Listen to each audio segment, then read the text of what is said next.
अस्सलाम वालेकुम वरहमतुल्लाह, खुशामदीद फिर से आज एक नए वीडियो में। JNK RET टीचर स्कीम, इसके बारे में एक बड़ी अपडेट आ चुकी है। साथ ही साथ जितने भी जम्मू एंड कश्मीर के वोकेशनल टीचर्स हैं उनका एक नया डिसीजन जारी किया गया है। और साथ में यहाँ पर बात करेंगे क्या ये स्कीम फिर से रीओपन होगी, क्या RET टीचर वैकेंसीज फिर से आएगी या नहीं। इस वीडियो में हम सारी अपडेट देखेंगे। वीडियो आपके लिए इंपॉर्टेंट है, इस वीडियो को ज्यादा से ज्यादा शेयर करना और चैनल को सब्सक्राइब करना ताकि आपको हर एक लेटेस्ट अपडेट मिलती रहेगी।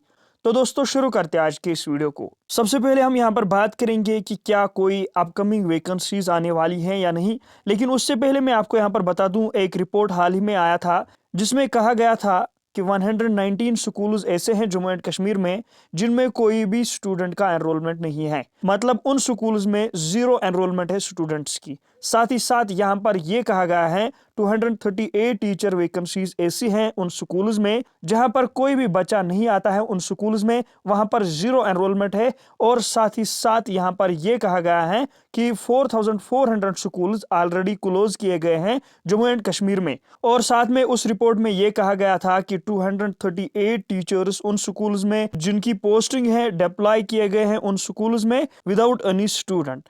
इसी तरह बहुत सारे स्टूडेंट्स मैसेज कर रहे थे, कमेंट कर रहे थे, क्या कोई ऐसी वैकेंसीज आने वाली हैं, क्या ये रीओपन हो सकती हैं या नहीं। यहाँ पर मैं आपको ऑफिशियल अपडेट दिखाऊंगा। पहले आप ये वीडियो एंड तक देखिए। इस वीडियो में क्या कुछ कहा गया है, एक तो RET स्कीम के बारे में, साथ ही साथ वोकेशनल टीचर्स के बारे में। उसके बाद हम बात करेंगे कि क्या ये वैकेंसीज आने वाली हैं या नहीं एज पर ऑफिशियल अपडेट। देखिए, एक मैं सबसे पहले RET स्कीम शुरू की है फारूक अब्दुल्ला साहब। मैं उनको मुबारकबाद देना चाहती हूँ। वो इतना, मैं समझती हूँ वो इतना अच्छा कंसेप्ट था। जब लोग आते थे दूर दराज इलाकों में, कोई स्कूल नहीं था, कोई टीचर नहीं था, उनको मौका नहीं मिलता था ताकि वो कम्पीट करें सिटी के स्टूडेंट्स के साथ। लेकिन फारूक अब्दुल्ला साहब की कैबिनेट में उस वक्त ये फैसला लिया गया और एक RET स्कीम जिसमें लाखों नौजवानों को रोजगार के साथ साथ बच्चों को तालीम मिली। जहां बच्चे पढ़ते नहीं थे, लेकिन जब RET टीचर और स्कूल वहां पे खोला गया, काफी बच्चों ने तालीम हासिल किया। अब उनकी ट्रांसफर पॉलिसी की बात हो, वो चल रही है सालों से, उस पर गौर खोज हो रहा है। कई गवर्नमेंट आए, कई गए, लेकिन मैं समझती हूँ कि उमर अब्दुल्ला साहब ने 2009 के बाद जो सरकार बनी, उस सरकार में एक कैबिनेट डिसीजन लिया गया था। उस कैबिनेट डिसीजन में इनकी ट्रांसफर पॉलिसी पे बात हुई थी। लेकिन मेरा इसमें खुद जाती एज एजुकेशन मिनिस्टर मैं ये कहूंगी कि जिस चीज के लिए आपको रोजगार दिया गया, किस चीज के लिए दिया गया कि आप इस दूर दराज इलाकों में बच्चों को पढ़ाओ। दो चीजें इसमें एग्जामिन कर रहे हैं। एक तो ये कर रहे हैं कि मैरिज ग्राउंड्स पे जो है इसका ट्रांसफर का जो है वो हम शायद कंसिडर कर लें, जिसको डिपार्टमेंट एग्जामिन कर रहा है। दूसरा जो है, कोई हेल्थ इश्यू ऐसा हो वो कंसिडर हम कर सकते हैं। हम चाहते हैं, सरकार भी चाहते हैं, यहाँ बहुत बेरोजगारी है जम्मू कश्मीर में। हमने पहले से ही कहा है कि नौजवानों को अहमियत देनी है, उनका रोजगार मिलना है। जो पढ़े लिखे बच्चे घरों में बैठे हुए हैं, परेशान हाल है, वो घर का काम भी नहीं कर सकते क्योंकि उन्होंने पढ़ाई में ज्यादा टाइम गुजारा है, घर का काम वो नहीं देख सकते हैं। तो उनका रोजगार जो है वो बहुत एक जरूरी है। सरकार इस पे लगी हुई है। जब हमारी सरकार पहले बनी, हमने 572 पोस्ट जो है वो रिक्रूटमेंट बोर्ड को रेफर किए ताकि इन नौजवानों को एक रोजगार का जो है शुरुआत वो हो सके। इसी तरह जितने भी जम्मू एंड कश्मीर के वोकेशनल ट्रेनर्स हैं उन्होंने कॉल दी है मेगा प्रोटेस्ट 3 फरवरी 2025 को। उसके बारे में क्या कुछ कहा गया है एजुकेशन मिनिस्टर की तरफ से, ये आप सुन सकते हो। और उसके बाद हम बात करेंगे क्या ये RET स्कीम फिर से रीओपन होगी या नहीं। आपकी क्या राय होगी कमेंट बॉक्स में मेंशन जरूर करना। प्रोटेस्ट करना ठीक है, एक जमहूरी हक है। आप अपनी बात सरकार तक पहुंचा सकते हैं, वैसे भी पहुंचा सकते हैं, प्रोटेस्ट जरूरी नहीं है। हम बैठे हैं दिन में, हमारे सारे साथी जो भी मिनिस्टर्स हैं, एवं चीफ मिनिस्टर साहब कम से कम 500-600 लोगों से मिलते हैं। मैं अल्लाह ताला के शुक्रगुजार हैं, उसके बाद जम्मू कश्मीर के लोगों के शुक्रगुजार हैं जिन्होंने हम पे एतमाद किया, उमर अब्दुल्ला साहब पे भरोसा किया, हमें यहाँ तक पहुंचाया। लेकिन हम उनको यकीन दिलाते हैं जो हमारे हाथ में है वो हम करते हैं। कल हेल्थ डिपार्टमेंट का एक ऑर्डर इशू हुआ है, उसमें हमने कहा है कि जैसे हम यहाँ के MBBS कॉलेज में पास आउट बच्चे होते हैं, जैसे उनको मिलता है इनको भी मिलना चाहिए 12,000 कुछ। जो आप बात कर रहे हैं उसके लिए हम बात करेंगे, जरूर करेंगे। गवर्नमेंट ऑफ इंडिया से ऑलरेडी कर भी रहे हैं।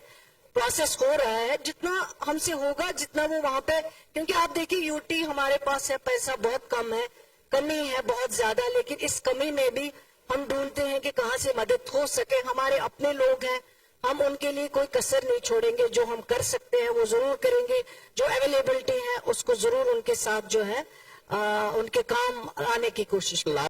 ये आप ये आर्टिकल देख सकते हो, अक्टूबर में ये न्यूज़पेपर में छपा था, जिसके रिगार्डिंग हमने वीडियो भी अपलोड किया था, जिसमें मेंशन किया गया था कि कोई भी प्लान नहीं है जो आरईटी स्कीम है जे&के की उसको फिर से ओपन किया जाए। क्यों ऐसा कहा गया है कि इसको रिवाइव नहीं किया जाएगा? कमेंट बॉक्स में अपनी राय ज़रूर देना कि क्या इसकी ज़रूरत है फिर से यहाँ पर या नहीं। आप ये वीडियो देख सकते हो। को मालूम होगा ये जो आरईटी टीचर्स थे, इनकी जो सिलेक्शन होती थी मेरिट बेसिस पर होती थी और इसकी जो क्वालिफिकेशन रहती थी 12th पास रहती थी। तो बहुत सारे स्टूडेंट्स कमेंट कर रहे थे, मैसेज कर रहे थे, या कुछ स्टूडेंट्स प्रोटेस्ट मांग कर रहे थे ये आरईटी वैकेंसीज जो है ये जल्दी से ओपन की जाए, ताकि जितने भी अनएम्प्लॉयड यूथ है वो इन वैकेंसीज के लिए अप्लाई कर सके। आपको मालूम होगा ये जो वैकेंसीज आती थी इन पर बैन लाई गई, ये क्लोज की गई है। अब यहां पर जो एजुकेशन मिनिस्टर हैं उन्होंने कहा है कि ये वैकेंसीज जो है हमें कोई भी ऐसा प्लान नहीं है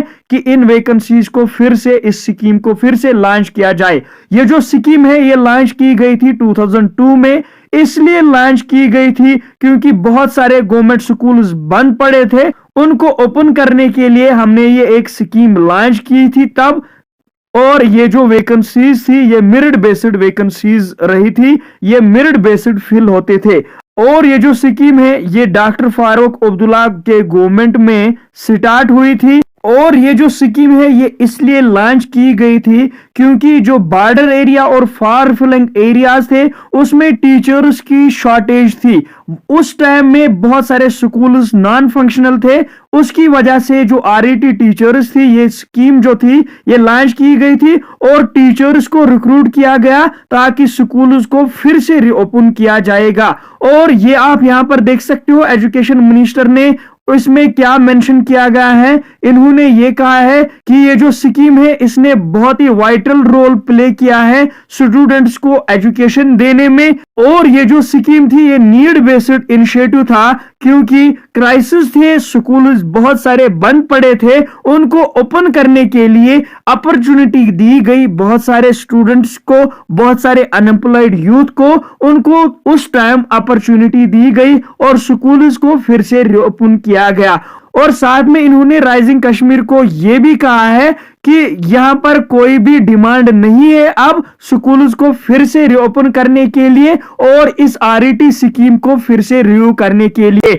और इसके बाद यहां पर इन्होंने यह भी मेंशन किया है कि as of now there is no proposal to bring back this scheme. अब इसकी कोई भी जरूरत नहीं है इस स्कीम की। ये थी अपडेट जो भी वोकेशनल टीचर्स हैं या साथ ही साथ आरईटी टीचर्स हैं